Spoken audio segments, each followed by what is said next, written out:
You're cooking a prime rib and the smell's coming out of the oven and you smell away, it's like you know what's in that oven. And then when you open the door and you see it all nice and roasted and everything, you know you're gonna have a good meal.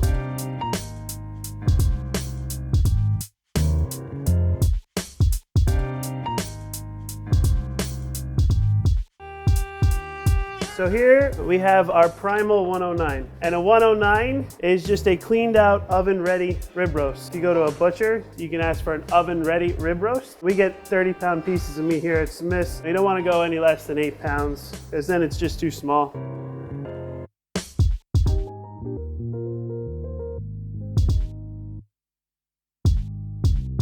The first step is we're going to trim this up a little bit so you can season the meat.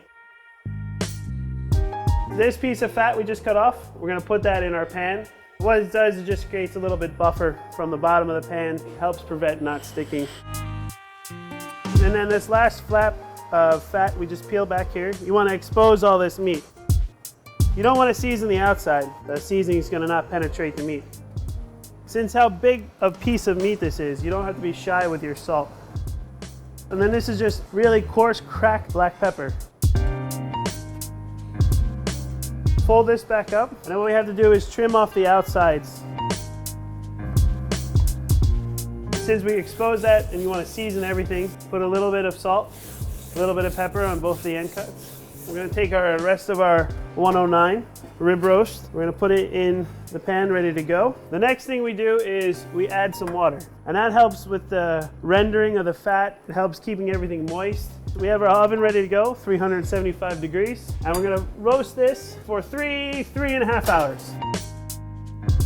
All right, so our prime rib is coming out of the oven. So obviously the ends will be more well done, more cooked, medium to medium well. And then the center, when you take it out, is more your rare, medium rare. If you know you like your meat more medium to well done, you can leave it in longer.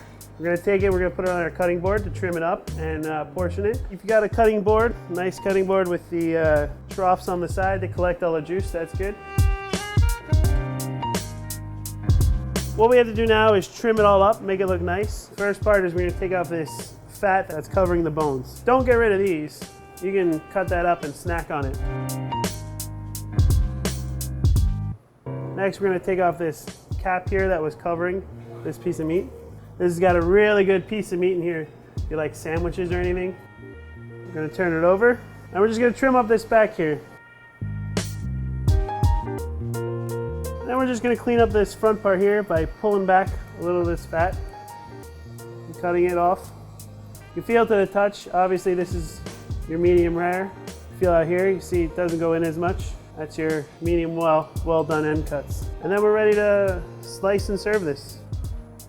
We'll start with the end cut. You go straight down, and then once you feel the bone, then you got to play with it a little bit, and then go follow the bone down. So then we have our end cut. All right, so then I'll show you less cooked, medium rare, medium piece, and you just got to follow the bone around.